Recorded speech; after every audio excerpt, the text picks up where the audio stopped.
La primera vez que sospeché de Marta fue cuando la camarera del restaurante me preguntó si yo también iba a tomar lo de siempre. No tenía ni idea de qué me estaba hablando. Estaba sentado en una mesa en la terraza del Casa Álvaro, un sitio al que nunca habíamos ido juntos, pero que a mí me quedaba cerca del trabajo y al que entré de casualidad un miércoles a mediodía. Ni bien me senté, la chica me saludó con una sonrisa y me soltó. ¿Lo de siempre para ti también? Me quedé mirándola sin decir nada. Pensé que se había confundido.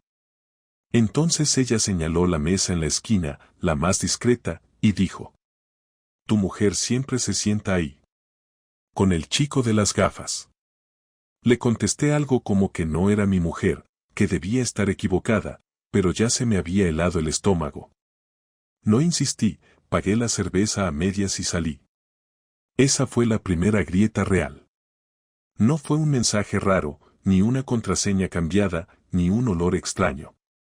Fue alguien que no tenía ninguna razón para mentirme, hablándome con naturalidad de algo que, en teoría, no existía. No dije nada esa noche. No pregunté, no monté escenas. Me limité a observar. A escuchar. A comparar. Desde ese día, cada palabra de Marta me sonaba como dicha por alguien más. Me hablaba como siempre, pero ya no escuchaba igual. Me decía me quedo una hora más en la clínica y yo pensaba en la mesa de la esquina. Me decía tengo que ver a una paciente nueva y yo veía al tipo de las gafas. Todo cambió con una frase inocente de una camarera, y no porque fuera especialmente grave, sino porque era real. Algo concreto. Algo que no me podía inventar. Durante los siguientes días intenté seguir normal. Me repetía que quizás era otra Marta. Que quizás la camarera confundió la cara. Pero algo no cuadraba. Y lo sabía porque empecé a notar que ella ya no se esforzaba en disimular. No es que me mintiera más, es que ya no le importaba cubrir los huecos. Llegaba a casa con la ropa sin una arruga, como si no hubiera trabajado en todo el día. Se duchaba antes de cenar, cosa que nunca hacía. Se reía sola mirando el móvil, pero en cuanto yo entraba en la habitación, bloqueaba la pantalla. Y no me dolía eso. Me dolía que ni siquiera tuviera la decencia de actuar como si yo importara. Una noche, sin pensarlo mucho, volví a ese restaurante. Fue al día siguiente, un jueves. Me senté en la misma terraza, pedí una caña, esperé. No vino nadie. Estuve ahí casi una hora, fingiendo mirar el móvil, sin levantar sospechas. Me fui. Lo repetí al día siguiente. Y al siguiente. Al cuarto día, viernes, los vi. Ella iba del brazo con un tío alto, con barba recortada y gafas. Caminaban despacio, hablando cerca, como si no tuvieran prisa. Ella llevaba un vestido que no le había visto nunca. Él le abrió la puerta del restaurante, como si lo hubiera hecho muchas veces. Y cuando la camarera los vio, le sonrió y los llevó directo a la mesa de la esquina. La misma mesa. No me acerqué. No hice fotos. No los enfrenté. Me quedé en la acera de enfrente, al lado de una farola, mirando desde lejos, como si fuera otro transeúnte más. Me bastó ver la manera en que le tocaba el brazo, la manera en que ella reía sin mirar alrededor, como si el mundo no existiera. No hacía falta más. No necesitaba pruebas, ni explicaciones. En ese momento, lo supe con una claridad que me partió por dentro, mi mujer tenía otra vida. Volví caminando a casa. Eran las 9 menos cuarto y no tenía hambre. Me metí en la ducha con la ropa puesta. Me senté en el suelo, con el agua cayéndome encima, y no lloré, pero no me moví durante 20 minutos. Cuando salí, me puse un chándal, me senté en el sofá y me abrí una cerveza. Pensé en decírselo al instante, en llamarla ahí mismo. Pero algo me dijo que no. Que no era el momento. Que antes de hablar, necesitaba entender qué quería hacer con todo esto. Esa noche no dormí. Me quedé mirando el techo hasta que escuché la llave en la puerta. Eran las 12:15. Marta entró tranquila, con el pelo recogido y cara de haber pasado una tarde relajada. Me dio un beso en la mejilla, me dijo que estaba muerta del cansancio y se fue directa al baño. Yo no dije nada. No por miedo. No por duda. Sino porque decidí, en ese momento, que si ella estaba jugando a tener dos vidas, yo iba a obligarla a elegir. Y para eso, tenía que seguirle el juego. Fingir que no sabía nada. Al menos por un tiempo. A partir de ese día, cada gesto, cada palabra, cada movimiento de Marta me parecía una mentira.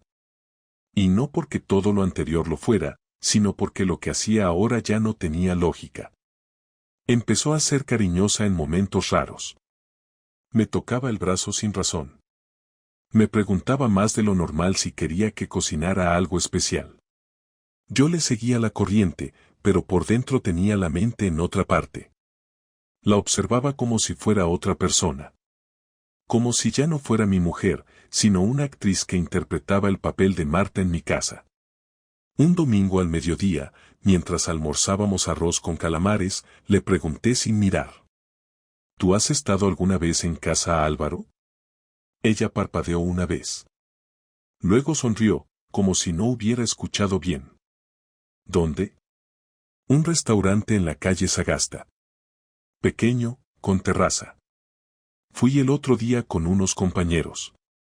Me pareció simpático. Ella negó con la cabeza. No me suena. Ah, pensé que sí. La camarera me dijo que una chica parecida a ti va mucho. Ella se encogió de hombros. Luego cambió de tema. Habló de su madre, de unas plantas, de una paciente que canceló el sábado. No volví a mencionarlo. Porque ya no necesitaba que me confirmara nada. Solo necesitaba decidir cuándo y cómo iba a poner fin a esa farsa. A los pocos días de aquel almuerzo en el que solté lo del restaurante para tantearla, Marta me dijo que iba a pasar el fin de semana en casa de su madre porque estaba enferma. Me lo soltó sin nervios, como si de verdad no tuviera nada que ocultar, incluso me propuso que fuera con ella, pero lo dijo sin insistencia, como esperando que yo le diera la excusa perfecta para no tener que fingir 2 días enteros.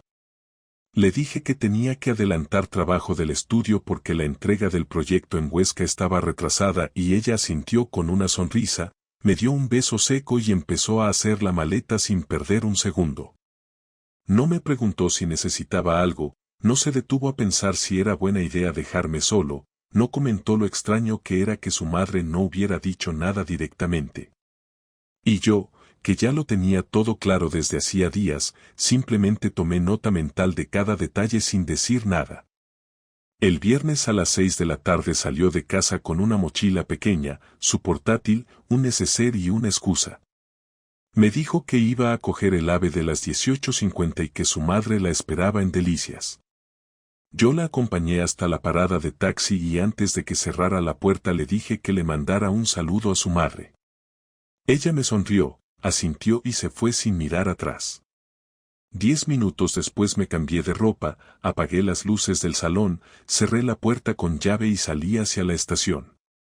No sabía con certeza qué iba a hacer ni qué esperaba ver, pero tenía claro que ese era el momento de confirmar lo que ya sabía por dentro. Llevaba conmigo una chaqueta vieja con capucha, una mochila con una cámara réflex que usaba poco y una libreta con direcciones, horarios y capturas de pantalla del sitio web del restaurante. Llegué a la estación de Zaragoza Delicias a las 7:10. El tren en el que supuestamente iba Marta había salido, eso lo comprobé en la pantalla sin problemas. Caminé por los pasillos, revisé discretamente las cafeterías, subí y bajé 2 veces por las escaleras mecánicas y cuando llegué a la salida del parking, la vi. Estaba parada junto a un coche gris, con el tipo de las gafas en el asiento del conductor. No llevaban prisa. Él bajó a abrirle la puerta, ella le dio un beso, uno real, uno lento. Entró al coche y se fueron sin disimular nada. Me quedé ahí parado unos segundos, no por la sorpresa, sino por la rabia de haber tenido razón. No duele que te mientan cuando lo sabes. Duele que no se esfuercen ni siquiera en hacerlo bien. Volví a casa sin encender la radio. No tenía ganas de pensar.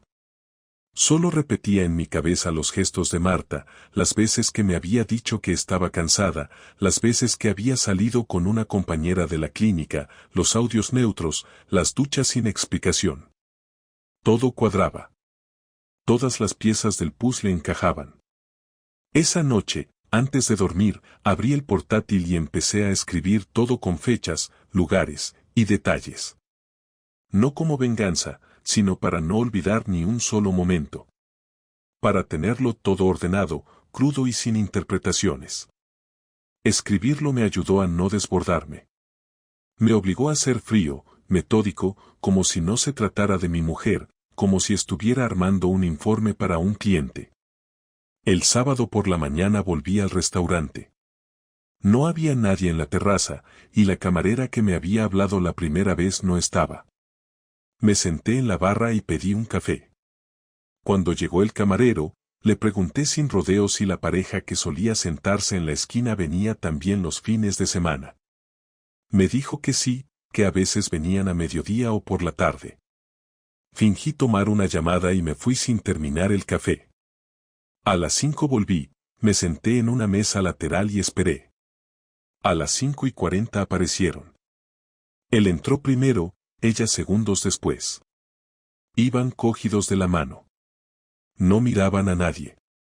Se sentaron en la misma mesa.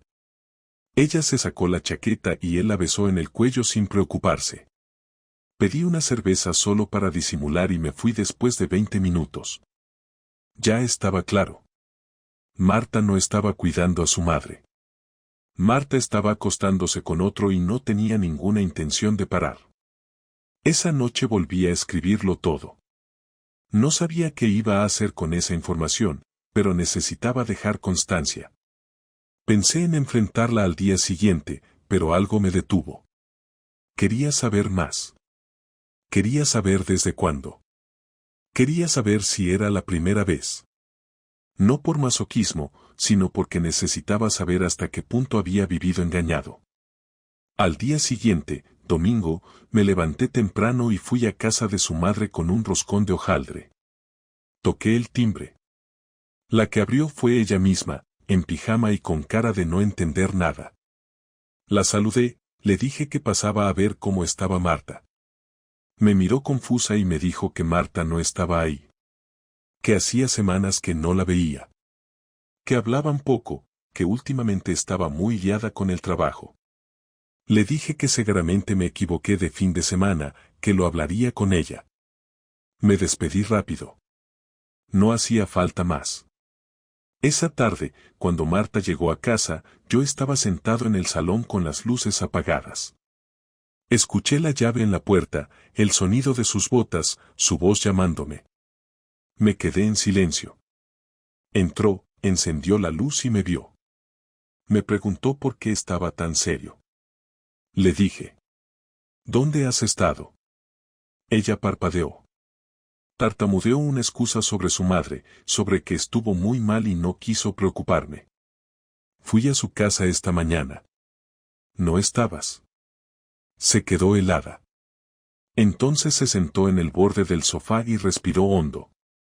Me miró como si le costara encontrar las palabras. Le dije que no hacía falta que explicara nada. Que ya lo sabía todo. Que no me hacía falta verla besando a otro para saberlo, aunque ya lo había visto. ¿Desde cuándo? Le pregunté, sin levantar la voz. Desde hace unos meses, dijo, mirando al suelo. ¿Quién es? Un paciente. Empezamos hablando. No lo planeé. ¿Has dormido con él? Asintió sin mirarme. Y no lloró. No me suplicó. No intentó negarlo. Solo se quedó ahí sentada, como una piedra, esperando que yo dijera algo más. Pero no dije nada. Me levanté, fui a la cocina, abrí la nevera, saqué una cerveza y me encerré en la habitación. Cerré la puerta con seguro, no porque temiera algo, sino porque no quería verla. Esa noche dormí en el sofá. A la mañana siguiente me fui antes que ella. No la desperté. No le dejé nota. Pasaron 3 días en los que casi no cruzamos palabra. Compartíamos espacio, pero no vida. Cada uno comía por su cuenta, dormíamos en habitaciones separadas y no tocábamos el tema. Pero yo ya tenía un plan. Y ella sabía que lo tenía. Lo notaba en cómo me miraba, en cómo evitaba decir cualquier cosa. Estaba esperando que yo decidiera cómo iba a actuar. Que decidiera si la echaba, si le gritaba, si me vengaba. Pero yo tenía algo mejor en mente. No iba a destruirme. Iba a destruir la mentira. El jueves siguiente, después de 4 días de silencio absoluto, decidí que había llegado el momento de hablar. No podía seguir fingiendo que compartíamos una casa sin que nada hubiera pasado. Aquella tarde volví antes del trabajo, cerré la puerta, apagué el teléfono y esperé. Marta llegó a las 7, con su bolso colgado del hombro y el mismo gesto mecánico de siempre, sin sospechar que la conversación que íbamos a tener esa noche no tendría marcha atrás. Dejó las llaves en la encimera, se descalzó y me saludó con un hola sin fuerza. Le dije que se sentara. Lo hizo despacio, mirando mis manos, como si esperara un golpe o una noticia. No había rabia en mí, ni temblores, ni lágrimas. Solo una calma seca que me costaba mantener, una especie de control que me resultaba extraño incluso a mí mismo.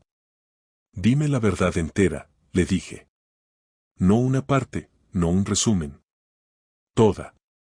Ella se quedó callada unos segundos, luego respiró hondo y habló sin rodeos, como si ya lo tuviera ensayado. Me contó que lo conoció en la clínica, que iba cada semana por una lesión en el hombro, que empezó con conversaciones sobre tratamientos, después con cafés, y que lo demás vino solo. Me dijo que al principio se sintió culpable, que intentó alejarse, pero que cada vez que lo hacía sentía que me mentía a mí y a ella misma. Lo escuché sin interrumpirla, sin moverme. Cuando terminó, me preguntó si quería que se fuera de casa. No le contesté de inmediato, solo la miré y le pregunté si lo amaba. No lo sé, dijo. No quiero perderte, pero tampoco quiero seguir mintiéndote. Le pedí que me contara todo lo que había pasado, con fechas, con detalles, sin filtros. No porque necesitara torturarme, sino porque no iba a soportar seguir viviendo entre versiones. Empezó a hablar y yo escuché todo, las veces que se vieron, los lugares, los mensajes, las excusas. Cada palabra me iba cerrando más el pecho, pero me negué a detenerla. Cuando terminó, el silencio pesó tanto que escuché el tic-tac del reloj del salón. Le dije que no la iba a insultar, ni a gritarle, ni a levantar la voz, porque lo que me había hecho ya estaba por encima de cualquier insulto. Ella lloró por primera vez desde que todo había empezado y me pidió que no la odiara. Le dije que no la odiaba, pero que tampoco la reconocía. Durante años pensé que si alguna vez me engañabas, me daría cuenta, le dije. Pero no me di cuenta de nada. Eso es lo peor.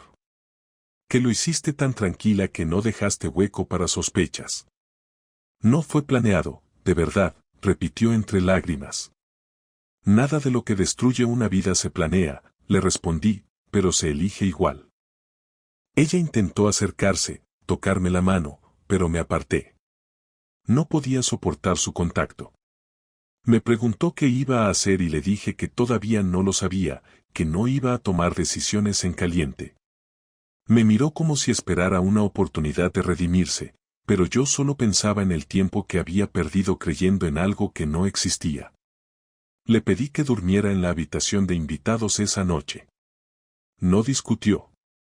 Se levantó, agarró una manta y desapareció por el pasillo sin decir palabra. No dormí. Me quedé en la cocina, con la luz tenue, repasando cada conversación que habíamos tenido los últimos meses, cada mentira, cada silencio. Lo que más me dolía no era la infidelidad en sí, sino el desprecio con el que me había mentido. No necesitaba que me amara todos los días, pero al menos podía haber tenido la dignidad de decírmelo antes de cruzar la línea. A las 3 de la madrugada la escuché llorar en el cuarto de invitados. No fui. No me moví. Si iba, terminaba perdonando algo que no merecía perdón. A la mañana siguiente salimos al mismo tiempo. Ella me preguntó si podíamos hablar por la tarde. Le dije que no, que necesitaba estar solo. Esa noche, sin embargo, fue ella quien me esperó en el salón. Cuando entré, tenía los ojos hinchados y una carpeta sobre la mesa. Me dijo que era su renuncia a la clínica. Que no quería seguir trabajando allí porque él también trabajaba cerca y no podía soportar la idea de seguir viéndolo. Le pregunté si creía que eso iba a cambiar algo. Me dijo que no, pero que al menos quería demostrarme que lo estaba intentando. No quiero perderte, dijo. Ya me perdiste, respondí sin gritar, solo que aún no te has dado cuenta. Intentó justificarse de nuevo. Me habló de cómo se había sentido invisible, de cómo yo estaba siempre ocupado, de cómo el tiempo había enfriado la relación. Y aunque parte de lo que decía tenía algo de verdad, lo que me hervía por dentro era la facilidad con la que convertía una traición en un problema de comunicación. Si te sentías sola, podías hablar, le dije. Si te faltaba algo, lo decías. No te metías en la cama con otro. Eso no es un error, es una elección. Ella lloró sin parar, se cubrió la cara con las manos, repitiendo que no sabía por qué lo hizo. Yo me senté enfrente y le dije que lo sabía perfectamente, que lo hizo porque quiso, porque podía, porque creyó que no la iba a pillar nunca. Y porque, en el fondo, ya le daba igual lo que pasara conmigo. Cuando lo dije, se quedó callada. Supo que tenía razón. No intentó negarlo. Me miró y dijo que me quería, que lo de él no significaba nada. Le contesté que si no significaba nada, entonces había destruido un matrimonio por nada. Estuvimos casi una hora hablando, o más bien, lanzando verdades como piedras. Ninguno de los dos levantó la voz, pero cada frase era más dura que la anterior.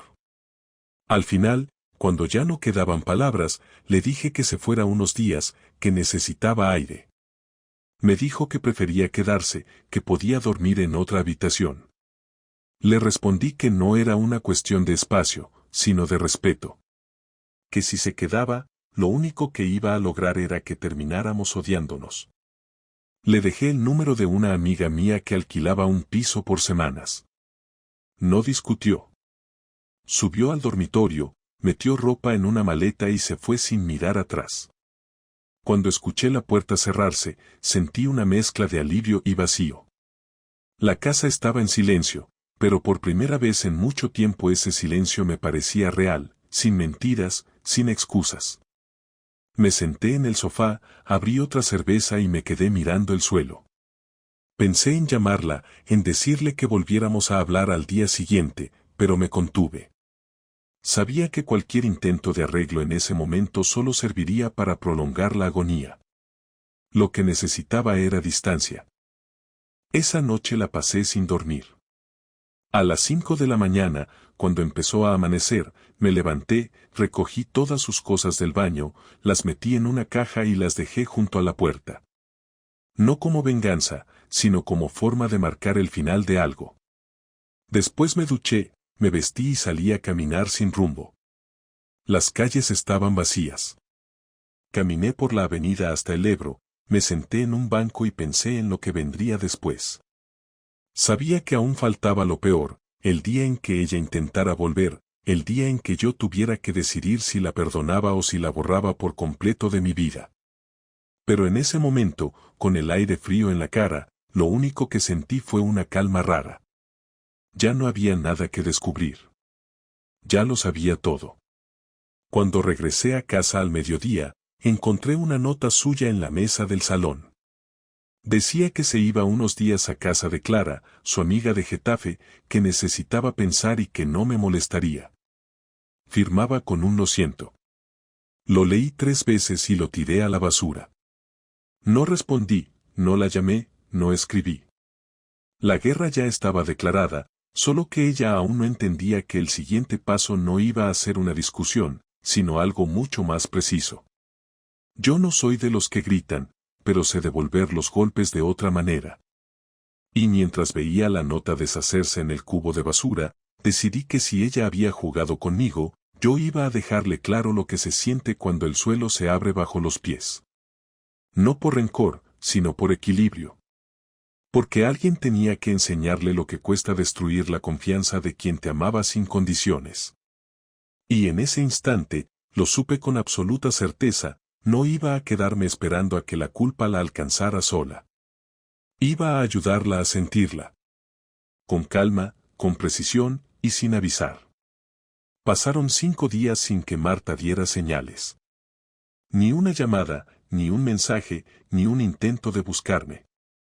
El lunes por la mañana me crucé con una vecina que me dijo haberla visto el fin de semana cargando maletas en el coche con una amiga, lo que me confirmó que estaba en casa de Clara en Getafe. No me sorprendió, de hecho lo esperaba.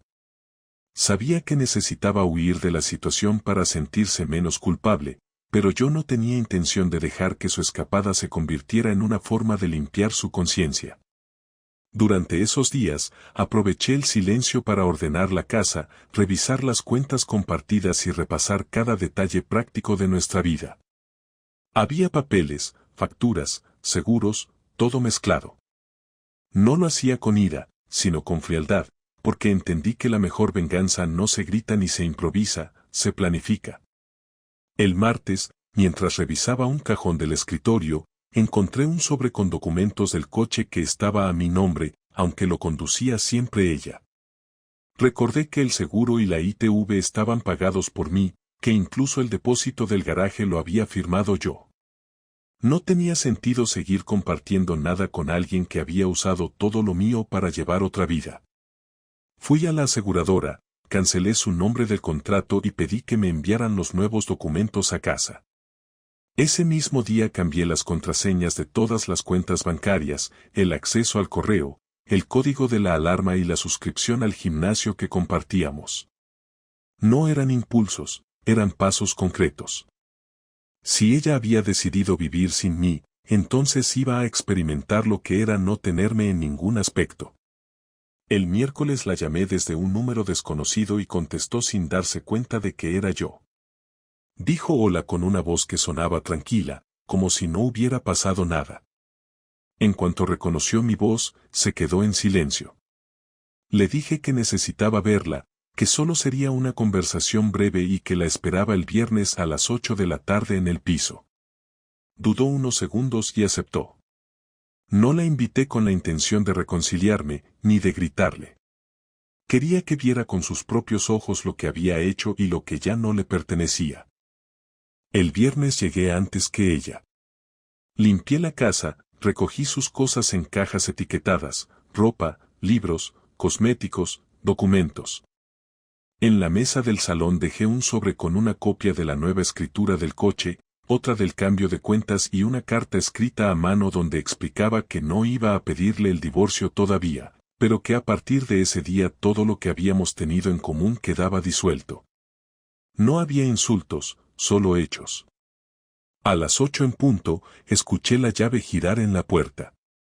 Entró despacio, con el rostro pálido, los ojos cansados y sin maquillaje. Llevaba una chaqueta vaquera y una bolsa en la mano. No saludó. Miró alrededor y lo primero que vio fueron las cajas. ¿Qué es esto?, preguntó con voz baja. Tus cosas. No te las voy a tirar, pero tampoco quiero verlas aquí. Pensé que querías hablar. Esto es hablar. Se acercó a la mesa y vio el sobre con los papeles. Lo abrió, los revisó, y al leer la carta me miró con una mezcla de rabia y tristeza. ¿Tan fácil es para ti?, dijo. Fácil no es, pero es necesario. ¿Eso te parece justo? Lo justo era no mentirme, le contesté sin subir el tono. Ella dejó el sobre la mesa, empezó a llorar, pero ya no con pena, sino con frustración. Dijo que no entendía por qué la trataba como si fuera una enemiga. Le respondí que no la trataba como enemiga, sino como a alguien desconocido.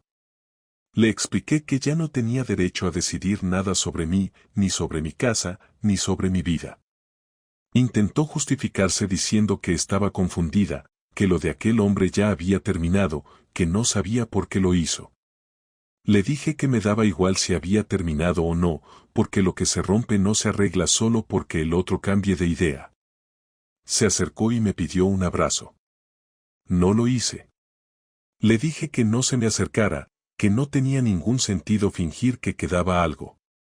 Se quedó de pie frente a mí, mirándome como si esperara que retrocediera, pero no lo hice. En ese momento me di cuenta de que mi calma la estaba destruyendo más que cualquier grito. No soportaba que no reaccionara como esperaba. Ella necesitaba drama, lágrimas, una pelea que le permitiera sentirse víctima, pero no se la iba a dar. Le dije que tenía hasta el domingo para recoger las cajas, que después las mandaría al trastero de su hermana. Me miró con desprecio, dijo que me estaba comportando como un desconocido, y le respondí que era lo correcto, porque eso éramos. Cogió una caja pequeña y la llevó hasta la puerta, pero antes de salir me preguntó si había alguien más, si lo hacía por otra mujer. Me reí por primera vez en días, no de burla, sino de incredulidad. Le dije que no hacía falta otra mujer para perder el respeto por alguien, que ella sola había hecho suficiente. Cuando se fue, la casa quedó vacía de verdad. No quedaban restos de su perfume, ni cepillos, ni ropa. Solo silencio. Cerré la puerta con llave y me senté en el sofá. No sentí alivio, pero tampoco tristeza. Era una especie de cansancio profundo, como si por fin hubiera terminado una obra que llevaba años sin sentido. Esa noche dormí sin sobresaltos por primera vez en semanas. El sábado por la mañana me escribió un mensaje largo diciendo que se sentía humillada, que no esperaba que fuera tan cruel. No le respondí. A mediodía me mandó otro, diciendo que quería hablar una última vez, que necesitaba cerrar las cosas en persona. Le contesté que el cierre ya estaba hecho. Por la tarde, sin avisar, vino a casa. Tocó el timbre varias veces. No abrí. Escuché cómo lloraba en el portal y cómo golpeaba la puerta con la palma de la mano. Me quedé quieto. Después de unos minutos se fue. Esa noche, revisé el ordenador y vi que había intentado acceder a la cuenta compartida de correos. Había fallado varias veces. Sonreí con cansancio. No porque me alegrara, sino porque era el reflejo perfecto de lo que se había convertido nuestra relación, un intento desesperado de volver a entrar donde ya no tenía permiso.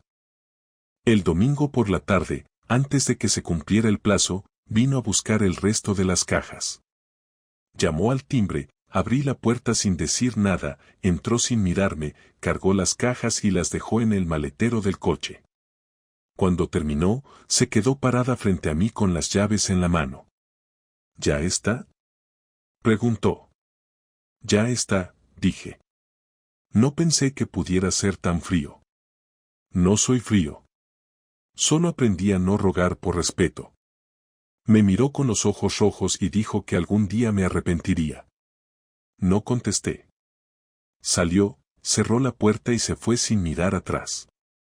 Me quedé escuchando el motor del coche hasta que se perdió en la calle. Luego cerré la puerta y me senté otra vez en el sofá, con la misma calma de los días anteriores. No sentí victoria ni alivio, solo la certeza de que había recuperado algo que había perdido sin darme cuenta, el control. Durante los días siguientes, me limité a seguir con mi vida. Volví al trabajo, salí a correr por las mañanas, empecé a cocinar solo. No conté nada a mis padres ni a mis amigos. No necesitaba compasión. Solo quería que el tiempo pasara sin ruido. Cada noche, antes de dormir, repasaba mentalmente cada paso que había dado y me aseguraba de no sentir culpa. No la sentía. No había hecho nada que no mereciera. Mi venganza no fue teatral, no fue impulsiva. Fue limpia, directa, sin exageraciones. Ella había perdido algo que nunca iba a poder recuperar, la seguridad de que, pase lo que pase, yo estaría ahí. Y aunque no lo dije en voz alta, sabía que esa era la única forma de ganarle de verdad. No destruyéndola, sino obligándola a vivir sabiendo que no iba a poder reparar nada. Pasaron 3 semanas desde la última vez que nos vimos. No hubo mensajes, llamadas ni intentos de contacto por parte de ella, y yo tampoco sentí la necesidad de escribirle. El silencio no era un vacío, era una barrera. Cada día que pasaba sin saber de Marta me servía para reafirmar que ya no formaba parte de mi vida y que no necesitaba más explicaciones, más lágrimas, ni más promesas vacías. Empecé a adaptarme rápido a la rutina sin ella, el café solo por la mañana, la casa en silencio por la noche, la cama entera sin que nadie me diera la espalda sin decir nada. Aunque no me sentía bien del todo, al menos ya no tenía la sensación constante de estar atrapado en una mentira. Una tarde de jueves, al salir del estudio, encontré su nombre en la pantalla del móvil. Era la primera llamada desde que se había llevado sus cosas. No contesté. Me llegó un mensaje 2 minutos después. Decía que necesitaba hablar conmigo una última vez, cara a cara, sin reproches, solo para cerrar todo. Decía que no esperaba nada, que no quería recuperar lo que había perdido, que solo necesitaba decirme ciertas cosas que no había podido expresar cuando se fue. Lo leí 2 veces y guardé el móvil sin responder. Esa noche no dormí bien. No porque tuviera dudas, sino porque sabía que había llegado ese momento inevitable en el que uno tiene que cerrar el capítulo de verdad, no con cajas ni con silencios, sino con palabras. Y aunque ya no sentía odio, tampoco estaba listo para que ella pusiera su versión final sobre todo lo que destruyó. El sábado siguiente volví a verla. Le dije que podía venir a las 6 de la tarde, que sería la única vez que nos sentaríamos a hablar de todo esto. Aceptó sin preguntas. Llegó puntual, con el mismo abrigo que solía usar en invierno, el pelo suelto y la cara sin maquillaje. Parecía más delgada. O tal vez más cansada.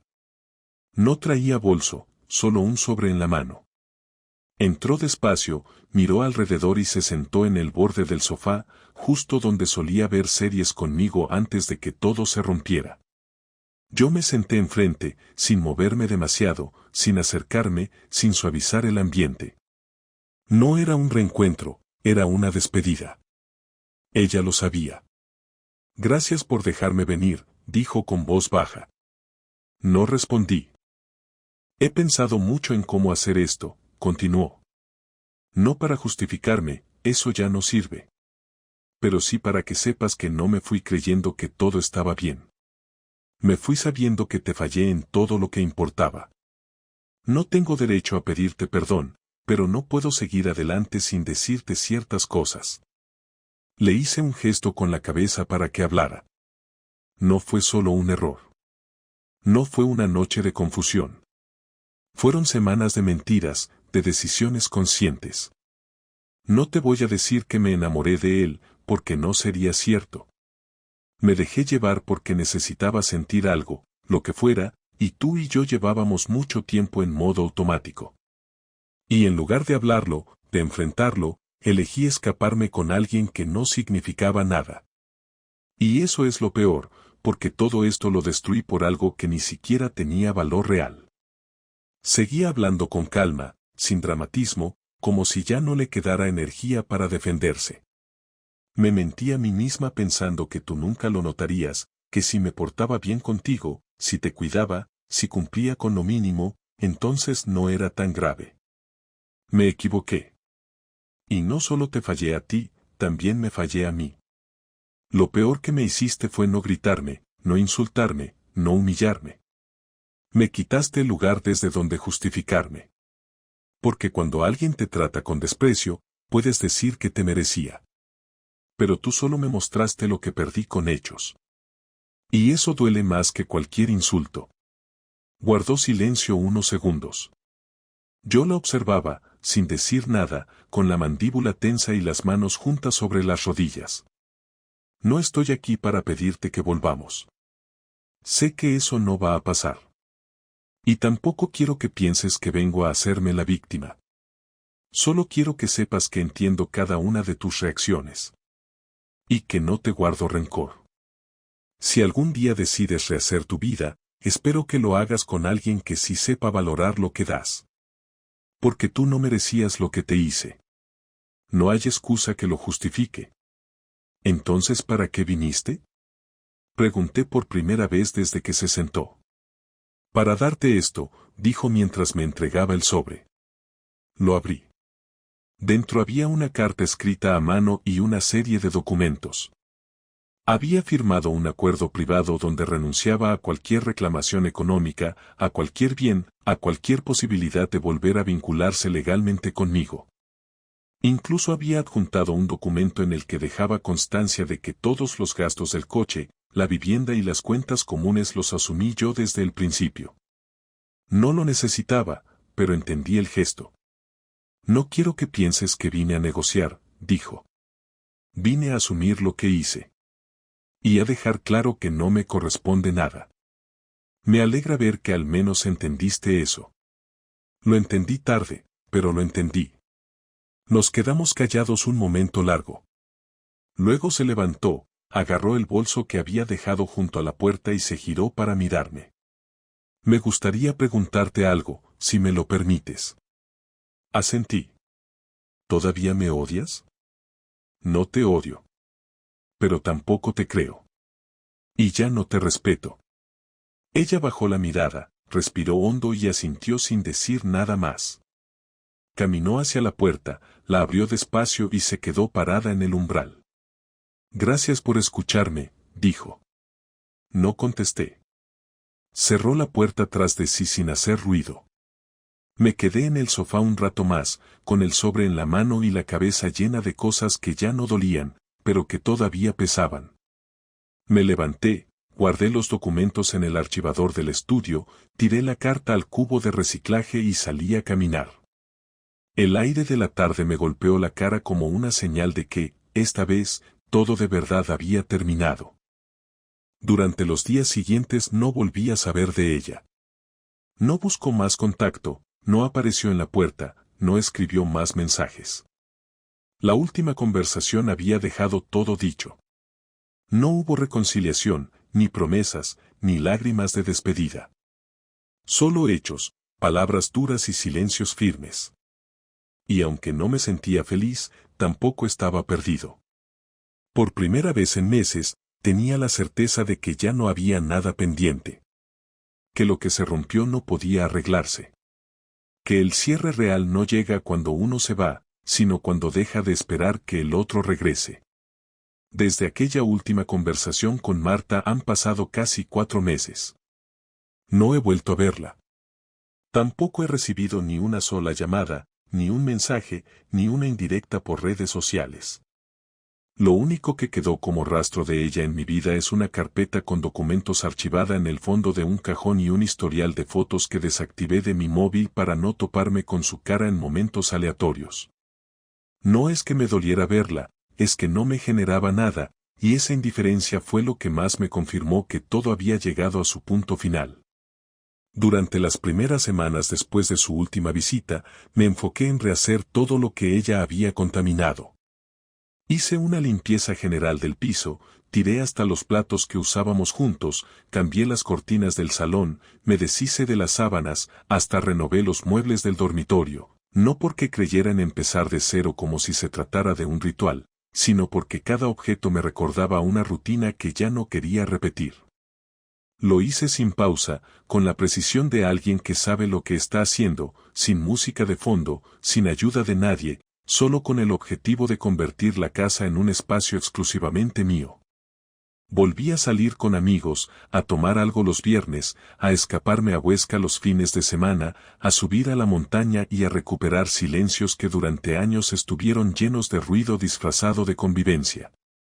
Al principio hablaban del tema, me preguntaban por Marta, hacían bromas incómodas para suavizar el ambiente, pero con el tiempo se dieron cuenta de que no necesitaba consuelo ni charla, y dejaron de insistir.